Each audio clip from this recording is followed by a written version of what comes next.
managerial decisions by a firm. अब question is, what is difference between firm, industry and plant? Industry is a line of production. Textile industry, sugar industry, cement industry वगैरह, ये line of production है. Plant means a unit of production, whereas firm is a unit of control. Sapphire Group, Nishat Group, MTM, Aarzoo textile वगैरह, ये unit of control हैं.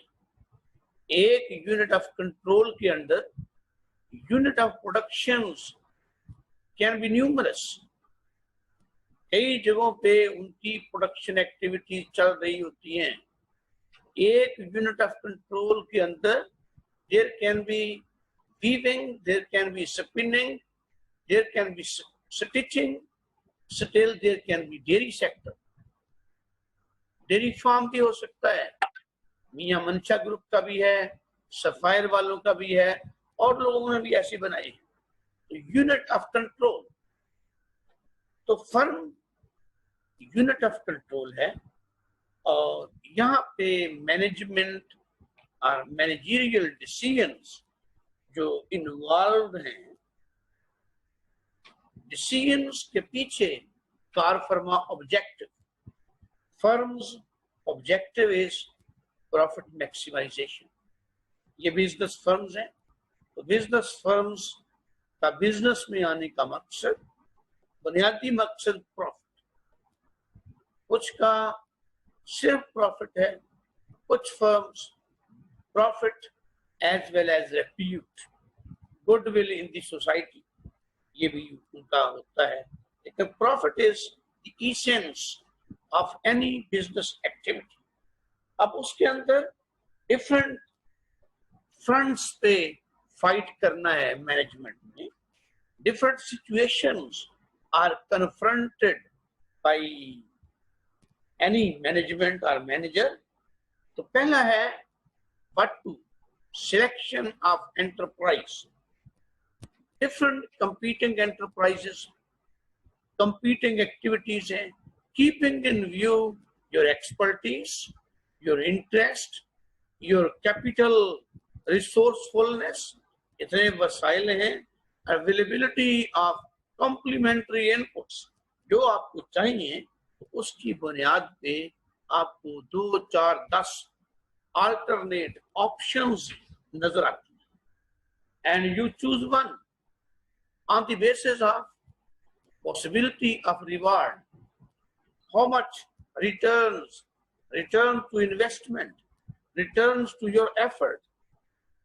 तो जो high rewarding activity, उसको most likely you will choose. अब reward के साथ साथ रिस्क एलिमेंट भी है. कुछ एक्टिविटीज के अंदर reward high but at the same time some degree of risk. The other activity relatively low reward but without any risk. Now managers to mind of decision making, it differs from person to person.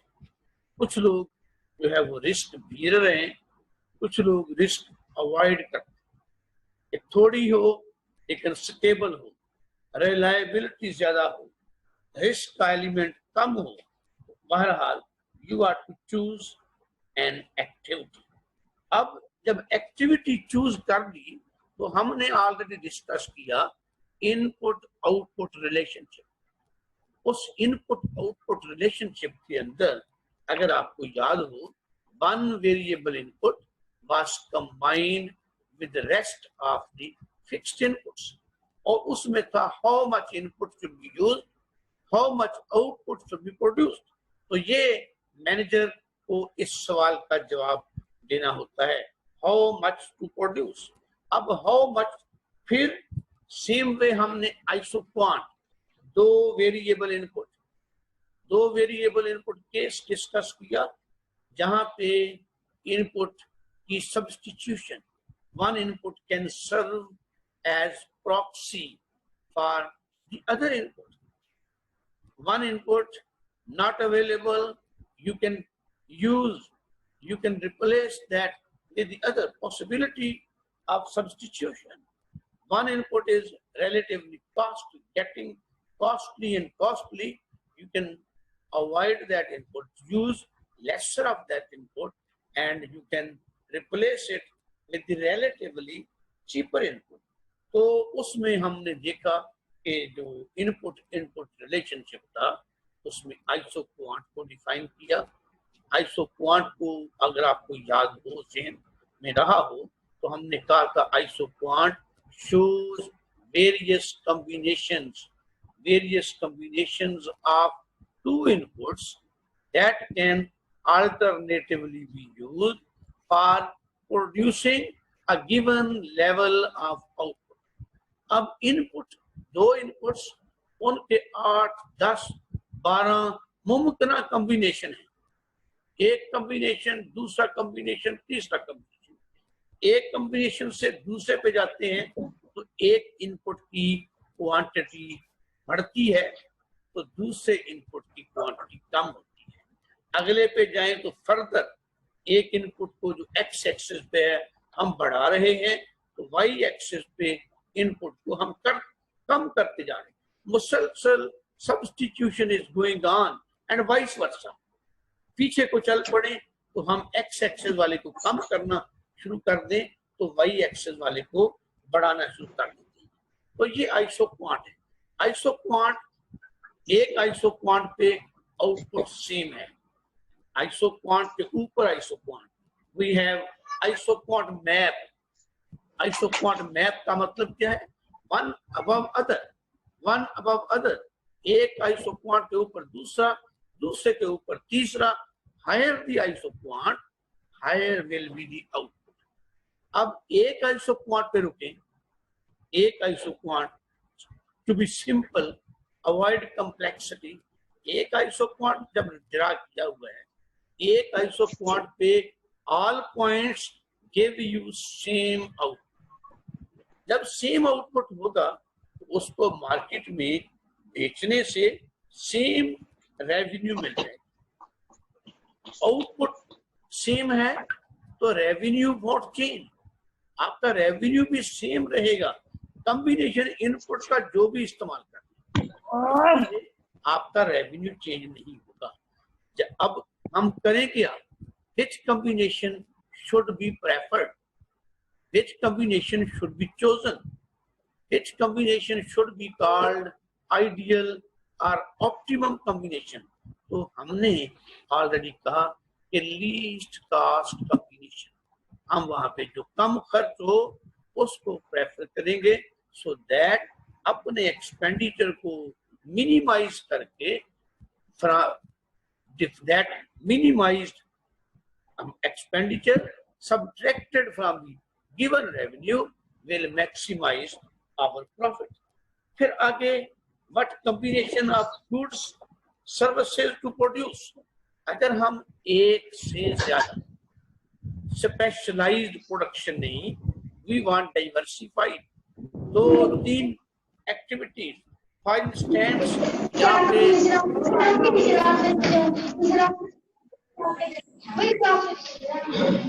Textile unit के अंदर textile है, power looms वाले हैं, power looms वही हैं, labour वही है, electricity connection वही है, पैसे उसकी जेब में, वर्किंग कैपिटल वही है.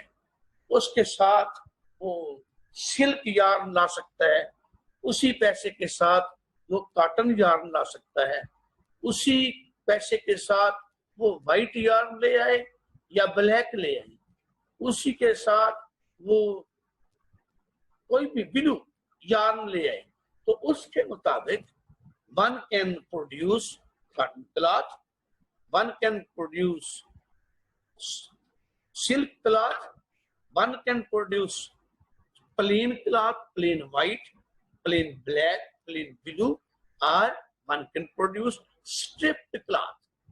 Stripped है या वो जो है अदर डिजाइन, तो ताना बाना चेंज करने से उसका डिजाइन अब मार्केट के अंदर डिफरेंट टाइम्स पे, because of change in fashion, because of change in festivity, जो ओकेजन्स हैं, कभी ईद का, कभी वेडिंग सीजन होता है, कभी मुहर्रम का महीना होता है, तो अकॉर्डिंगली लोगों की demand for different types of cloth change होती है, गर्मी और सर्दी के हिसाब से चेंज होती है। तो जिस क्लॉथ की डिमांड ज्यादा होगी यकीनन उसकी प्राइस ऊपर जाएगी, उसमें मार्जिन ज्यादा। लेकिन क्वेश्चन इज यू कैन, आपकी पावर लूम्स अगर 16 हैं या 20 हैं, उनमें से आप आधी आधी you can allocate for silk cloth production, for cotton cloth production. Same way you can make 3 blocks, एक पे प्लेन है, एक पे धारीदार है, एक पे जो है वो प्रिंटेड क्लॉथ। तो आप उस तरीके से डिजाइन वाला तैयार कर सकते हैं। तो व्हाट प्रोपोर्शन, तो आप ये आउटपुट केस, ये भी आपने इसका जवाब देना है मैनेजर ने। आगे है उसी की थोड़ी further extension, how much to produce, ये आप लोगों ने पहले देखा भी, हमने इसको डिस्कस किया। हाउ टू प्रोड्यूस कि आपने ओल्ड टेक्नोलॉजी के साथ, पुरानी मशीनें ओल्ड टेक्नोलॉजी के साथ जारी रखना है, या आपने सोफिस्टिकेटेड ऑटोमेटिक न्यू मशीन्स लानी है। अगर आप नई मशीन्स लाते हैं, नई मशीन्स ऑटोमेटिक, तो उस पे क्वालिटी ऑफ आउटपुट इंप्रूव, उस पे एफिशिएंसी ऑफ प्रोडक्शन भी बढ़ सकती है। जब efficiency, it means with given time, with given input, you can may have a bit more output. लेकिन अगर आप अब जब आप क्वालिटी आउटपुट होगा तो आपकी प्राइस, आउटपुट प्राइस भी आपको बेहतर मिल सकती है मार्केट के अंदर। But on the other hand, आपकी ये ओल्ड मशीनरी को रिप्लेस करने के लिए you will have cost implications. You don't have any magic lamp से मशीनरी चेंज नहीं होगी।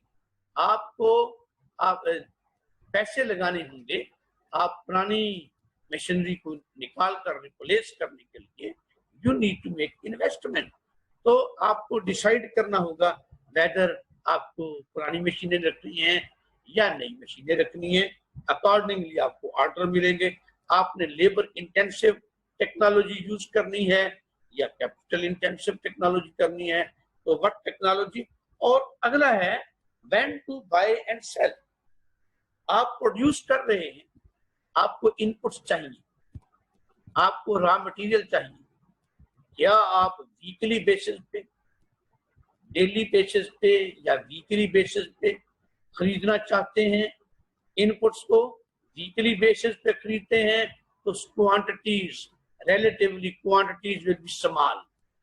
जब स्मॉल क्वांटिटीज और कंटिन्यूअस चेन ऑफ परचेजेस आपकी होगी, जब चेन ऑफ परचेजेस कभी आपको कहीं आपकी इनपुट सप्लाई डिस्टर्ब हुई तो आपका प्रोडक्शन सिस्टम वो उसमें दैट विल गेट रिटार्डेड। अगर आप इकट्ठा बल्क में खरीदते हैं, रॉ मटेरियल इनपुट्स बल्क में खरीद लेते हैं, तो यू मे हैव इकोनॉमीज। आप कम कीमत पे, आप सस्ते दामों उसको खरीद लें। लेकिन अगर आप सस्ते दामों 6 महीने के लिए इनपुट खरीद लेते हैं तो आपको उसके रखने के लिए स्टोरेज प्रॉब्लम, आपको वेयर हाउस आपको बनाना पड़ेगा। अगर आपके पास ऑलरेडी स्पेस है अनयूटिलाइज्ड, अगेन उसकी अपॉर्चुनिटी कॉस्ट होगी। आप अपना माल स्टोर करें या उसको रेंट आउट कर दें, और किस में आपका फायदा है। तो मैनेजमेंट इज टू कंसिडर कि आप कहाँ किस वक्त खरीदें और कब बेचें। जब आप प्रोड्यूस करते हैं, पर्टिकुलरली ये जो एग्रीकल्चरल जो प्रोड्यूस हैं, व्हीट हार्वेस्ट, ये मई के महीने में तमाम किसानों के पास व्हीट ग्रेन्स अवेलेबल, नवंबर के महीने में तमाम किसानों के पास पैडी हार्वेस्टेड, पैडी अवेलेबल।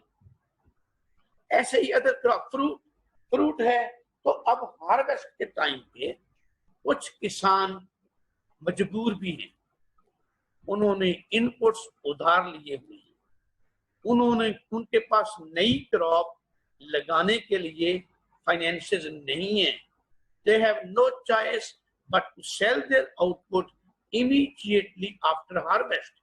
लेकिन कुछ लोग अफोर्ड करते हैं, फाइनेंशियली स्ट्रांग है, they can keep their product for a few months in waiting for good price. लेकिन अगेन अगर वो स्टोर करते हैं तो फिर उनकी जो प्रोडक्ट है ड्यूरिंग स्टोरेज उसकी क्वालिटी डिटीरियोरेट ना हो जाए। डिटीरियोरेशन, मेंटेन इट्स क्वालिटी, और स्टोरेज की कॉस्ट क्या है, और फिर at the end after 2 months, after 3 months, how much price difference they get. ऐसे ही ये पावर लूम्स वाले आप देखते हैं, कुछ लोग तो नकद कैश पेमेंट पे यार्न खरीदते हैं, कुछ लोग जो हैं वो शख्सी जमानत पे उधार धागा लाते हैं, उधार धागा लेके आते हैं और कमिटमेंट है कि जनाब ये कपड़ा तैयार होगा तो 15 दिन के बाद कपड़ा बेचेंगे एंड वी विल पे। तो अब जिसने उधार लिया हुआ है, शख्सी जमानत पे लिया हुआ है, उसको बिजनेस में स्टे करना है, तो आफ्टर प्रोडक्शन उसके पास अगेन ऑप्शन नहीं है। मार्केट प्राइसेस फ्लक्चुएट, कभी ऊपर चली जाती हैं, कभी नीचे आती हैं, मार्केट प्राइसेस मूव करती हैं, लेकिन ये मजबूर has no option but to sell. लेकिन those who are financially sound, they can put it inventory, pile up कर लेंगे कुछ देर, कैश पेमेंट पे नया माल ले आए, they continue to produce, and when good times come, when market price goes up, उसको वो सारा माल अच्छी प्राइस पे बेच देते हैं। तो you have to see what is the trend, how frequently prices move up and down. इन चीजों को मद्देनजर रखते हुए आपको अपने प्रोडक्ट के बारे में डिसाइड करना होगा, when to buy inputs and when to sell your product. फिर where to buy and sell, input कहां से खरीदे जाएं, आउटपुट कहां पे बेची जाए। आउटपुट कुछ लोग फैक्ट्री गेट पे बेच देते हैं, कुछ लोग फार्म गेट पे बेच देते हैं, कुछ लोग सिटी सेंटर में मार्केट में जाकर बेचते हैं, कुछ लोग अब्रॉड, सेंडिंग अब्रॉड। अब यही क्वेश्चन है, where to sell, from where to buy, buy भी अगेन करीबी पॉइंट से या किसी बड़ी कंपनी से जहां से आप बल्क में खरीदें और आपको कंपनी रेट पे cheaper inputs, quality unadulterated inputs available हो जाएं, so that your product is quality product because of the availability of quality inputs। तो ये चीजें आपको, अगर आप बेचते हैं बाहर अब्रॉड, तो अब्रॉड के तकाजे, रूल्स एंड रेगुलेशंस वहां के आपको जहन में रखना पड़ेगा। वहां के सैनिटरी, फाइटो सैनिटरी जो रूल्स एंड रेगुलेशंस क्या है, उनकी पैकेजिंग रिक्वायरमेंट क्या है, उनकी अदर रिक्वायरमेंट, तो आपको कंपटीशन आपका किसके साथ है, and ultimately you have to calculate.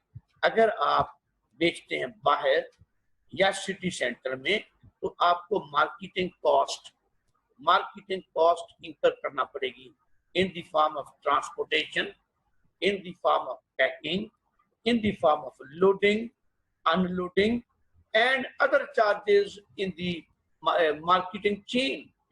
Maybe commission agent, maybe some labor charges in the city center, etc. वो आपको पे करना पड़ते हैं।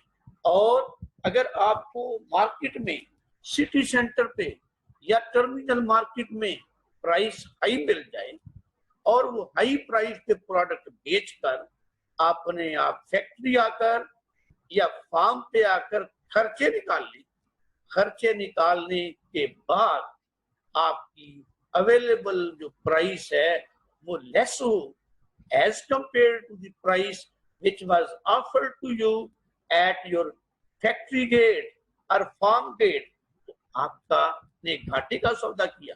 तो आपको ये देखना होगा कि नेट फार्म गेट प्राइस और नेट फैक्ट्री गेट प्राइस आपको कहाँ बेचने में बेहतर पड़ती है, तो वो आप ऑप्शन को चूज करेंगे।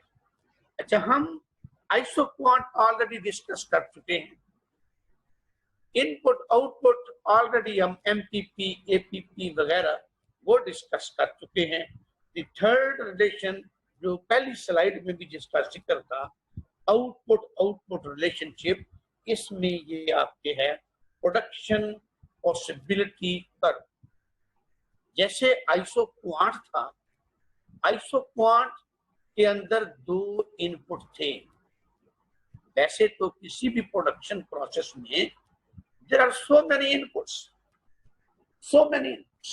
लेकिन अंडरस्टैंड करने के लिए एक मसले को easy convenient for the students to start with दो वेरिएबल्स की अजम्पशन थी, दो वेरिएबल।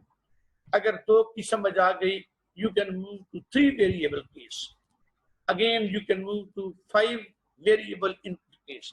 ऐसे ही यहाँ पे प्रोडक्शन पॉसिबिलिटी कर्व, यहाँ पे दो प्रोडक्ट एज्यूम की गई हैं, दो प्रोडक्ट। जैसा कि मैंने अभी कपड़े की बात की कि आप ये कॉटन या वो आप silk, may be woollen cloth, third element. Same way poultry farm वाला लेयर भी पाल सकता है, शेड्स वही हैं, उन्हीं शेड्स के अंदर अगर वो लेयर्स रख ले तो हर रोज अंडे उठाएगा, अंडे उठाकर अंडे पिक करके पिकिंग एग्स और वो मार्केट बेचेगा। अगर वो ब्रायलर रखेगा तो ब्रायलर का वेट गेन 2 वीक के बाद, 4 वीक के बाद वेट गेन, और उसको वेट के हिसाब से बेचकर अगेन अपनी वो लाइवलीहुड जनरेट करता है। स्टिल देयर कैन बी देसी चिकन, देसी चिकन की अपनी मार्केट है, उसकी अपनी प्राइस है, तो दैट इज अनदर प्रोडक्ट, वो अलग एंटरप्राइज है। तो आपको देखना है, लेकिन हमने यहाँ आसानी के लिए दो प्रोडक्ट रखी हैं कि दो प्रोडक्ट रखी जाएं। अब जैसे आइसो क्वांट ने कहा, आइसो क्वांट को डिफाइन किया कि various combinations, it shows various combinations that can alternatively be used for producing a given level of output. Output same रहता वहां पे, इनपुट कॉम्बिनेशन जो भी आप ए से लेकर जी तक जो भी कॉम्बिनेशन आप यूज कर ले, आउटपुट में चेंज नहीं आती। ऐसे ही यहाँ पे पीपीसी प्रोडक्शन पॉसिबिलिटी कर्व कहता है, it shows various combinations of 2 products that can alternatively be produced. यहाँ पे आउटपुट चेंज कर रहे हैं by using the available resources. जो आपके पास मशीनरी है, जो आपके पास वर्किंग कैपिटल है, जो आपके पास लेबर है, उसको बरूए कार लाते हुए आप कितनी, तो जब 2 रखी हुई है तो अज्यूम किया कि पहले तमाम रिसोर्सेज जो अवेलेबल रिसोर्सेज हैं उनको for the production of Y 1 product हमने लगा दिया, तो बाय 2 की 0 और Y 1 depending upon the resources. आपके पास 50,000 वर्किंग कैपिटल है या लाख है या 1.5 लाख है, आपके पास 8 पावर लूम्स हैं या 16 हैं या 24 हैं या 50 हैं, डिपेंडिंग अपॉन दीज फैक्टर्स, तो आपकी क्वांटिटी निकल आएगी Y2 की, Y2 की maximum quantity keeping Y10। Other possibility कि आप कहें कि जनाब नहीं, वो Y1 के साथ टूटी बाइकॉट और तमाम रिसोर्सेज एलोकेटेड और shifted for the production of Y2।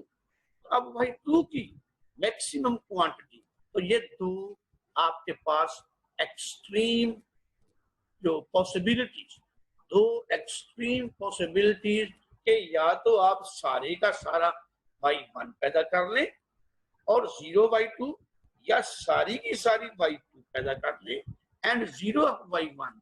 ये दो एक्सट्रीम, उन दोनों सूरतों के अंदर आपका रिसोर्स यूज सेम है, available capital, available financial, available labour वगैरह, जो अवेलेबल रिसोर्सेज हैं वो सारे यूज कर रहे हैं। ऐसे ही किसान है, किसान के पास जमीन है, किसान के पास अगेन वर्किंग कैपिटल है, जिससे वो बीज खरीदता है, वो खाद खरीदता है, वो पानी भी खरीदता है वगैरह वगैरह।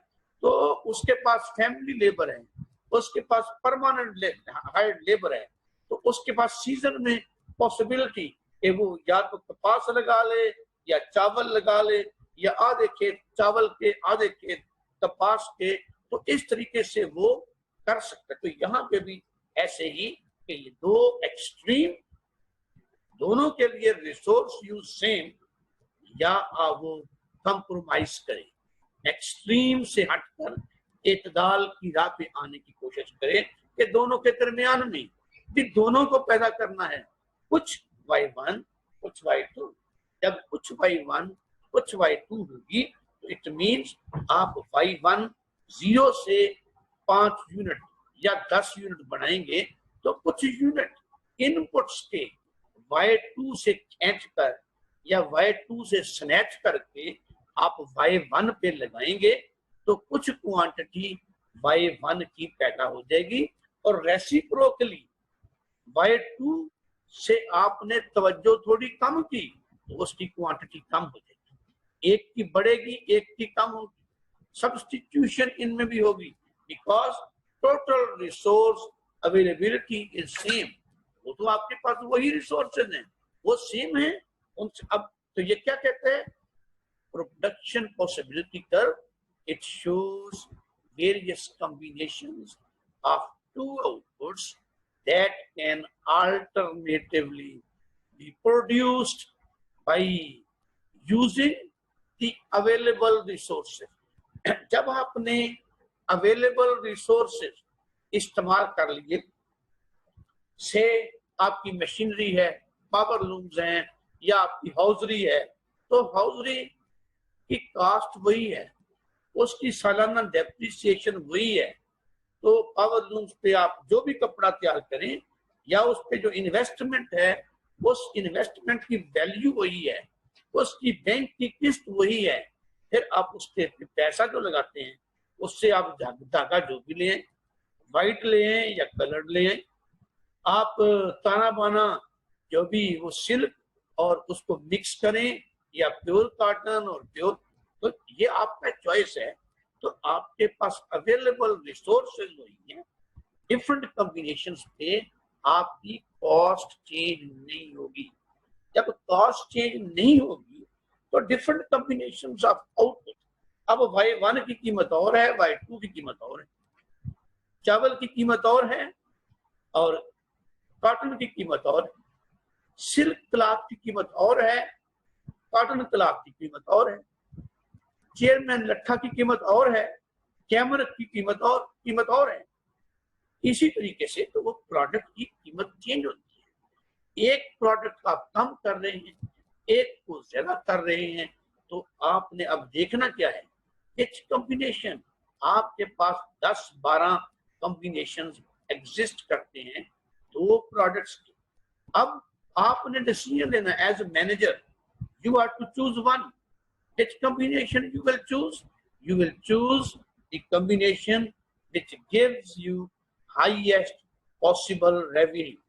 अगर आपने रेवेन्यू मैक्सिमाइज कर लिया तो कॉस्ट तो वही है, रेवेन्यू मैक्सिमाइज कर लिया, maximize revenue minus given cost will result in highest possible profit, तो आपका प्रॉफिट मैक्सिमाइज हो जाएगा। हम प्रोडक्शन पॉसिबिलिटी कर्व को डिस्कस कर रहे थे, तो प्रोडक्शन पॉसिबिलिटी कर्व को डिफाइन मैंने कर दिया। अभी आप देखें यहाँ बनाया हुआ है, आपकी स्लाइड पे नजर आ रहा है कि एक तरफ एरो नीचे को जा रहा है, वाई एक्सिस पे एरो नीचे को आ रहा है। It means we are reducing the production of the product on y-axis, whereas on the x-axis वो एरो का निशान आगे को जा रहा है। तो हम उसमें कमी लाने का मतलब क्या कि जो रिसोर्सेज पहले on the product on Y axis use हो रहे थे, वहां से हम उनको उठाकर हम लगा रहे हैं on the product on x axis, जो यहाँ पे किडनी कैंसर ट्रीटमेंट, तो उसमें इजाफा हो रहा है। तो एक प्रोडक्ट में कमी, दूसरी प्रोडक्ट में इजाफा, प्रोडक्शन पॉसिबिलिटी कर्व। अब इसके ऊपर कॉम्बिनेशंस अवेलेबल हैं आपको मुख्तलिफ, तो which combination you will prefer, which combination will be called optimum combination. अब ऑप्टिमम कॉम्बिनेशन हमने टर्म यूज की आइसोक्वांट के सिलसिले में भी, वहां पे आइसोक्वांट के ऊपर various combinations of to inputs थे, जिनसे में से हमने एक को आइडेंटिफाई किया एज ऑप्टिमम कॉम्बिनेशन। और वो कौन सा कॉम्बिनेशन था? The combination which required minimum cost. तो लीस्ट कॉस्ट कॉम्बिनेशन को हमने ऑप्टिमम कॉम्बिनेशन कहा, क्योंकि वो कॉम्बिनेशन प्रोड्यूसर के प्रॉफिट को मैक्सिमाइज करने का सबब बनता है। अब यहाँ पे प्रोडक्शन पॉसिबिलिटी कर्व के अंदर different possibilities of production, but cost is same resources, available resources are used of combination A B C या जी, whichever you produce। अब यहाँ पे वेरियस कॉम्बिनेशंस ऑफ प्रोडक्ट्स हैं, तो optimum combination will be one that will maximize your revenue. जब आप revenue maximize कर लेंगे तो maximize revenue minus given cost will result in highest possible profit for the producer. तो फर्म का profit जो है वो बढ़ जाएगा। अब तरीके अगेन इसके भी, जैसे हमने इनपुट में किया, ऐसे ही आपको आउटपुट इसका भी टेबल में दो कॉलम हर जगह पे होंगे। दो कॉलम, एक प्रोडक्ट कम हो रही होगी और दूसरी प्रोडक्ट बढ़ रही, ये कॉम्बिनेशन आपके सामने होंगे। आपको दोनों प्रोडक्ट्स की प्राइसेस दी जाएंगी। प्राइसेस जब दी हुई हो तो उन कॉम्बिनेशंस के सामने combination A got 0 of y1 and given quantity of y2, उसके बाद कॉम्बिनेशन 2 आपकी जो y1 है वो 0 की बजाय 5 हो गई और y2 में कुछ कमी आ जाती है, यानी एक बढ़ेगी दूसरी कम होगी, मुसलसल यही होगा। और आप इन हर कॉम्बिनेशन के अगेंस्ट y1 और y2 की क्वांटिटीज को अलग अलग उनकी अपनी गिवन प्राइसेस से ज़र्ब देकर आपस में दो फिगर्स बन जाए, जमा करके एक फिगर बना दो। y1 into py1 plus y2 into py2, ये जमा होके उस कॉम्बिनेशन को बेचने से जो आमदन या रेवेन्यू मतवक्को है उसका एस्टीमेट आपको मिल जाएगा। तो इस तरीके से 10-12 प्रोडक्ट कॉम्बिनेशंस हैं, तो 10-12 आपके रेवेन्यू एस्टीमेट्स बन जाएंगे। अब रेवेन्यू एस्टीमेट्स आपके सामने आ गए, 12 कॉम्बिनेशंस हैं, या 14 कॉम्बिनेशन हैं, तो उसके बाद क्या होगा? Now you simply have a look on those 10 to 12 figures और हाईएस्ट फिगर जो है, जो बिगेस्ट नंबर आपको नजर आए, उसको हाईलाइट कर लें कि ये। Sir I have a question. जी बेटे। सर मैं पहली स्लाइड में नहीं था, पहले लेक्चर में नहीं था, अभी थोड़ी देर पहले वो रिक्वेस्ट नहीं आपने एक्सेप्ट की थी, तो मेरा एक क्वेश्चन है कि फर्म को ज्यादा प्रोडक्ट्स बनाने चाहिए और उनको मिला के बेचना चाहिए, आप ये कहना चाह रहे हैं? तो ज्यादा रेवेन्यू क्रिएट होगा। कहना चाह रहा, मैंने ये नहीं कहा। मैंने कहा कि फर्म के पास पॉसिबिलिटीज हैं। ये डिफरेंट कंसिडरेशंस होती हैं। कई दफा होता है कि अगर आप एक ही करते हैं, एक ही, उसके फायदे भी हैं, उसके नुकसान भी हैं। ठीक है। अब मैंने तो बात सिंपल ये यहाँ पे कर रहा था कि अगर 2 प्रोडक्ट हैं, अगेन आपको देखना है कि which one is bringing larger money for you. अगर फायदा है तो आप दोनों को मिलाएं। Substitution rate is different. आप एक जगह से पॉइंट से दूसरे पॉइंट पे, तीसरे पॉइंट पे जाते हैं, तो जो क्वांटिटी ऑफ Y1 फोरगॉन, जो आपको कुर्बानी देनी पड़ती है, वो एक जैसी नहीं है। आपका जो कॉम्बिनेशन है, जो पीपीसी आप देख रहे हैं, पहले वो फ्लैटर वो हॉरिजॉन्टल सा जा रहा है, उसके बाद वो बन जाता है कर्व, और फिर वो स्टीप टुवर्ड्स एक्स एक्सिस जा रहे हैं। तो पहले तो slight very minimum minor reduction in the product जो है ऑन वाई एक्सिस, आप वो थोड़ी सी कुर्बानी देकर आधा यूनिट, मे बी से आधा यूनिट या 1/4 ऑफ अ यूनिट आपने सेक्रीफाइस, लेकिन on the other hand 2 units of the product on x axis पैदा कर दीजिए। लेकिन जब आप अगले कॉम्बिनेशन पे जाते हैं, तो आपको वो 1/4 यूनिट नहीं, उसका 1 यूनिट छोड़ना पड़ता है। जब उससे आगे जाते हैं तो आपको 3 unit on the Y axis छोड़ने पड़ते हैं in order to get same 2 extra units of the product on x axis। तो आपका जो रेट ऑफ सब्स्टिट्यूशन है वो चेंज हो रहा है, वो एक जैसा नहीं है। जैसे आइसोक्वांट में था कि हम एक इनपुट सेव कर रहे हैं, दूसरी तरफ दूसरे को लगा रहे हैं। इन द बिगिनिंग सेव हमने खासा कर लिया, 1 unit on the x axis बढ़ा दिया, लेकिन आहिस्ता आहिस्ता देखा कि हमने वाई एक्स एक्सिस पे बढ़ा रहे हैं, but no saving on Y axis. दोनों इनपुट बढ़ रहे हैं। There is no fun in going that situation जहां दोनों इनपुट बढ़ रहे हैं। तो फिर तो आप अपनी कॉस्ट बढ़ाएंगे। तो आपको रैशनल जोन के अंदर रहते हुए तो सिर्फ ये कहा कि आपने देखना है कि क्या दोनों प्रोडक्ट्स को कंबाइन करने में फायदा है या एक प्रोडक्ट पैदा करने में फायदा है। ये आप वर्कआउट करके फिर आपने डिसीजन लेना है। ठीक है। Okay sir. थैंक यू बेटा।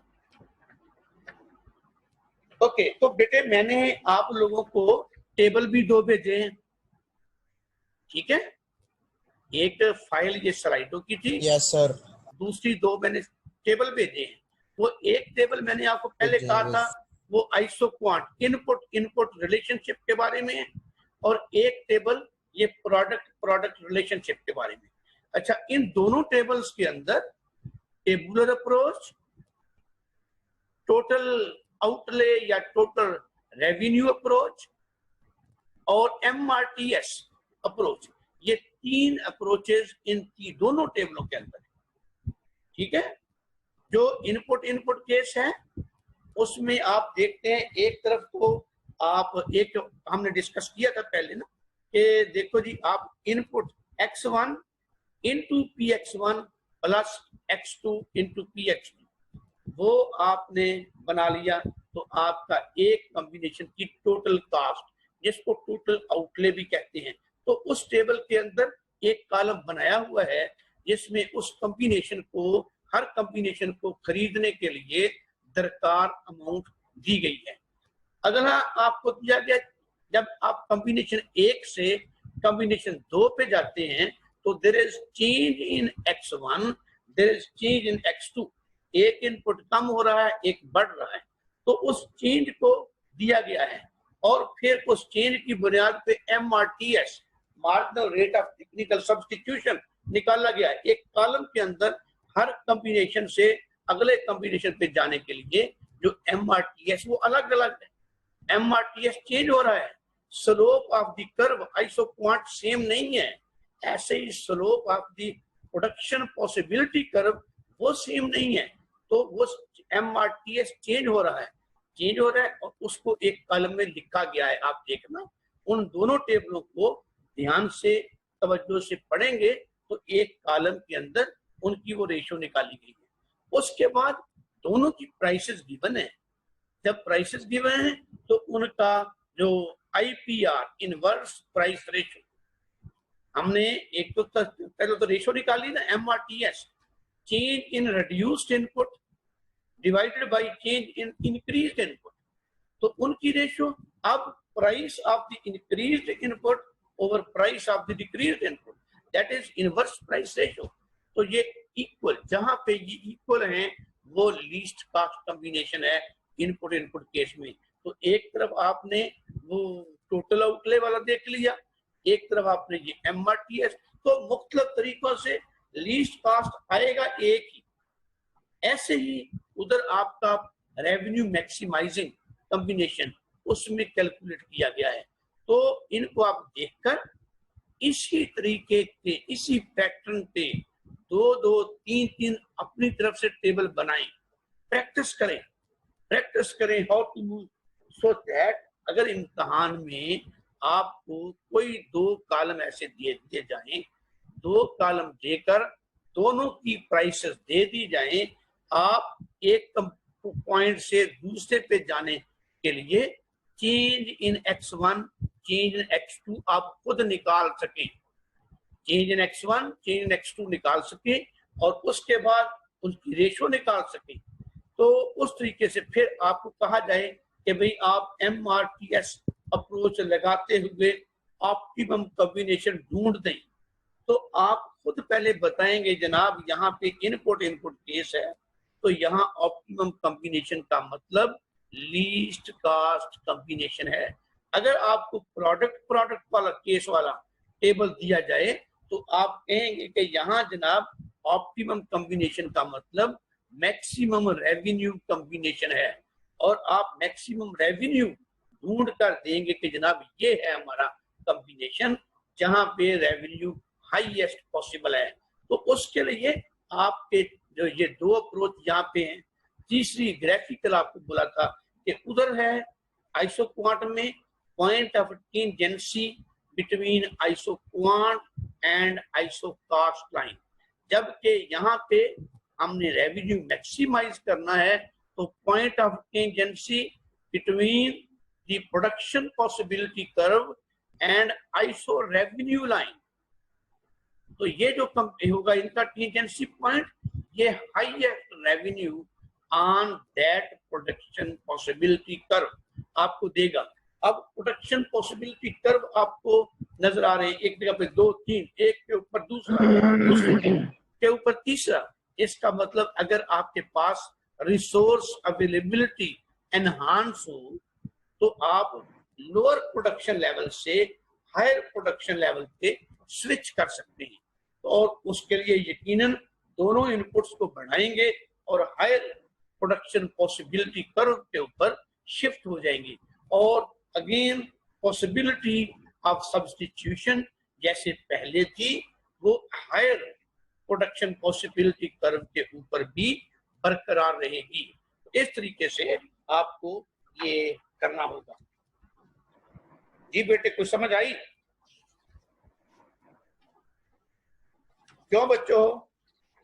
जी सर समझ आ गई है। समझ आ गई है। तो ये तीनों मतलब ये इनपुट केस हो, ये वेरिएबल इनपुट केस हो, या वो 2 प्रोडक्ट केस हो, तीनों के अंदर मतमाए नजर तो एक ही है, प्रॉफिट मैक्सिमाइजेशन। अगर इनपुट आउटपुट केस है वहां ऑप्टिमम लेवल ऑफ आउटपुट या optimum level of variable input to be used, ये क्वेश्चन आता है। और उसके लिए आपका जो डिसीजन वेरिएबल आपको याद होगा कि MC equals MR and not below ABC। ABC से नीचे जाकर नहीं, ABC से ऊपर MC इक्वल्स MR या VMP of X, value of marginal product of X। Input should be equal to price of the input. Input price, input ले unit, input unit लगाने से आउटपुट में जो चेंज आए, दैट इज मार्जिनल प्रोडक्ट। उस marginal product को output price से ज़रब दें, that is VMP, value of the marginal product of that variable input. तो अगर value of the marginal product is greater than the price of input, तो ये आपको मोटिवेट करेगी जनाब अगला इनपुट यूनिट और खरीदो। इनपुट खरीदो, लगाओ, अपना मुनाफा बढ़ाओ। लेकिन अगर इनपुट की प्राइस ग्रेटर है तो it is not worth. Input costly है, उसकी जो आउटपुट में कंट्रीब्यूशन है उसकी वैल्यू थोड़ी है, तो it is advisable to move backward. Input का इस्तेमाल कम कर दें जनाब, आउटपुट कम पैदा करें। तो ये इनपुट आउट में था।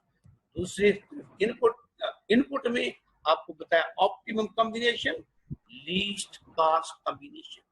प्रोडक्ट में ऑप्टिमम कॉम्बिनेशन और रेवेन्यू मैक्सिमाइजेशन कॉम्बिनेशन। और ये तीनों जो डिसीजन वेरिएबल्स हैं, MC equals MR, least cost combination और रेवेन्यू मैक्सिमाइजेशन कॉम्बिनेशन, ये तीनों आपके असूल lead to profit maximization, firm की प्रॉफिट मैक्सिमाइजेशन की तरफ आपको लेके जाते हैं। ठीक है जी। तो बेटे जी, इफ नो क्वेश्चन, इंशाल्लाह see you tomorrow. Okay, good luck.